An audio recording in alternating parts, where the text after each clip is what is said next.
आज अजमेर में corona positive की हुई मौत। वहीं 2 कोरोना पॉजिटिव मामले आए सामने। कोरोना पॉजिटिव में एक तानाजी नगर से, एक रामगंज से मरीज आए सामने। डॉक्टर संजीव महेश्वरी ने कोरोना से बचाव के बताए उपाय। डॉक्टर संजीव महेश्वरी ने की पुष्टि।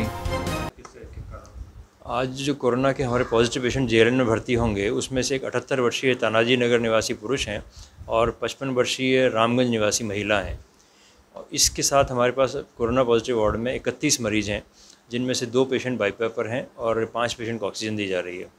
सस्पेक्ट वार्ड में हमारे पास 24 पेशेंट हैं, जिसमें से 1 पेशेंट बाईपैप पर है और 2 पेशेंटों को ऑक्सीजन दी जा रही है।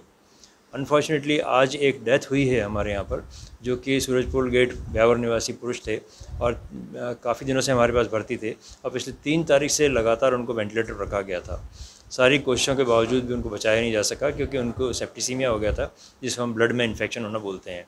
उनकी लिवर भी काम करना कम कर रहा था, उनकी किडनी भी काम करना कम कर रही थी, उनका सेंसोरियम डिटीरियरेट हो रहा था। आज सुबह 6:30 बजे के आसपास उन्होंने दम तोड़ दिया। कल एक पेशेंट बीके कॉल निवासी हमारे पास भर्ती हुए थे, उनको दोनों फेफड़ों में निमोनिया था, आते ही काफ़ी सीरियस थे, उनको वेंटिलेटर लगाया और काफ़ी कोशिश की, लेकिन 1.5 घंटे के अंदर, भर्ती के लगभग 1.5 घंटे के अंदर उनका देहावसान हो गया। उनका सैंपल ले लिया गया था, उनकी बॉडी को पैक करके मोर्ची में रखा। आज की जो रात की रिपोर्ट आई उसमें उनकी रिपोर्ट पॉजिटिव आई है। इस तरीके से इन दोनों को मिलाकर हमारे जेएलएन की जो डेथ होती है संख्या वो 21 कोरोना पॉजिटिव की हो गई है। इसके अलावा जो हमारी व्यवस्थाएं हैं चाक चौबंद है। कलेक्टर महोदय ने जो राउंड लिया था उसमें उन्होंने संतोष व्यक्त किया था और अगर कोई नए इंस्ट्रक्शन अभी उनकी तरफ से आए नहीं है, अगर कोई गवर्नमेंट नए इंस्ट्रक्शन आएंगे तो हम उनको कैरी करेंगे। देखिए, हमें ये पता होना चाहिए कोरोना किस तरीके से फैलता है। अभी तक की जितने भी रिसर्चेज हैं, कोरोना के फैलने का सिर्फ एक ही माध्यम पता लगा जिससे कि हाईली इन्फेक्शस है, वो है नाक और मुंह के माध्यम से कोरोना वायरस का शरीर में प्रवेश। और नाक और मुंह के माध्यम से हम क्या चीज़ लेते हैं? यूजुअली हम सांस लेते हैं। हम सांस के थ्रू कोरोना वायरस को एक से दूसरे में फैलाते हैं। अगर मान लीजिए मैं कोरोना पॉजिटिव हूँ, मैं खांसूंगा, छींकूंगा और इवन बोलूँगा तो भी मेरे मुंह से छोटे छोटे थूक के पार्टिकल निकलेंगे। उन थूक के पार्टिकल में अरबों की संख्या में कोरोना के वायरसेस हैं।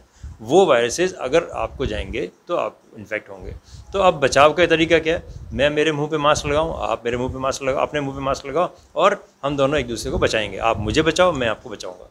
जिन बिना मास्क के हम कोरोना के मरीजों का संक्रमण, कोरोना के संक्रमण तो बहुत तेज़ी से फैलाएंगे। किसी भी सूरत में 2 व्यक्ति जो कि एक घर में लंबे समय से नहीं रह रहे हैं, उनको बिना मास्क के आपस में एक दूसरे संपर्क में नहीं आना। पहली चीज़, मास्क का प्रयोग हमेशा हमेशा करना है। दूसरी चीज़, अगर किसी वजह से आप एक दूसरे से मिल रहे हैं, मास्क भी पहन रहे हैं, तो हमारा कॉन्टैक्ट ड्यूरेशन जितना कम होगा उतना अच्छा है। अगर हम लंबे टाइम तक बैठे रहेंगे एक दूसरे के साथ, अगर हम कोरोना संक्रमित हैं, तो एक दूसरे के इन्फेक्शन की पॉसिबिलिटी बढ़ जाएगी। अगर हम कम देर के लिए 5-10 मिनट के लिए मिले, उसके बाद अपना काम अपने ख़त्म किया, डिस्पर्स हो गए, तो संक्रमण की पॉसिबिलिटी बहुत कम हो जाएगी। तो 2 बातें ध्यान रखनी है: मिनिमम ड्यूरेशन ऑफ कॉन्टैक्ट, दूसरा regular use of mask. Mask के एटिकेट भी आपको पता होने चाहिए। मास्क एटिकेट, मास्क हमेशा एक साइड से पहनना चाहिए। कभी आपने यूँ पहना, कभी आपने यूँ पहना, अपना खतरा मोल लिया। क्योंकि आप ये मान के चलिए कि मास्क की जो आउटर सरफेस है वो इन्फेक्ट हो चुकी है। न तो इसको हाथ से टच करना है, न इसको उतार के इसको उल्टा पहनना है। मैं देखता हूँ लोग आते हैं, मास्क उतार के जेब में रख लिया, फिर वापस उसको पहन लिया। अगर आपने जेब में रखा, आपको पता ही नहीं पड़ेगा कौन सी साइड ऊपर थी, कौन सी साइड नीचे थी।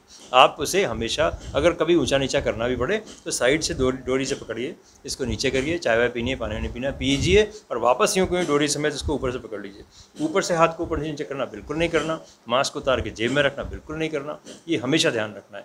अगर आप साधारण कपड़े के मास्क यूज़ करते हैं तो उसको 2 या 3 मास्क अपने कम से कम 2 मास्क तो दिन में रखें अपने पास। एक मास्क को थोड़ा हल्का गीला हो जाए, कुछ हो जाए, प्लास्टिक की थैली जेब में रखी, उसमें रख लिया, समेट के घर ले जाकर अगले शाम को धो दिया, सुखाया, दूसरे दिन दूसरा मास्क पहना। 3-4 मास्क अपने बनाइए। क्या कीमत है? कोई कीमत ही नहीं है। जान से ज़्यादा कोई कीमत होती है क्या? खुद घर में बनाइए। कोई बाजार के एक्स्ट्रा मास्क खरीदने की ज़रूरत नहीं है। 2 या 3 लेयर का घर पर कोई अपने साफ़ सूती कपड़े का मास्क बनाइए। सूती कपड़ा इसलिए आवश्यक है क्योंकि उसकी एब्जॉर्प्शन पावर अच्छी होती है। सर, जो ऐसे जो आपने मास्क लगा रखा है, ऐसे मास्क लोग ले जाते हैं, उसे 2-3 दिन तक यूज करते हैं। इस तरह से यूज़ करना चाहिए sir mask, use and throw mask. ये डिस्पोजेबल मास्क तो डिस्पोजेबल है, इसको आप धो के नहीं पहन सकते हैं, बिल्कुल नहीं पहन सकते हैं, क्योंकि इसके अंदर की जो लेयर होती है वो क्लॉगिंग से ख़राब हो जाती है। उसको अगर आपने धोया, पानी से ख़राब हो जाएगी।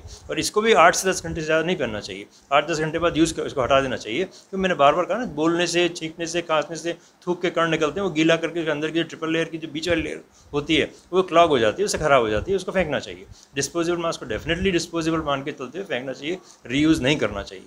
और जो कपड़े के मास्क हैं, जिनको मैं सूती कपड़े के लिए कह रहा हूँ, 2 या 3 लेयर का आपने घर पे बना रखा है, तो उसको आप धो के काम ले सकते हैं, उसमें कोई दिक्कत नहीं।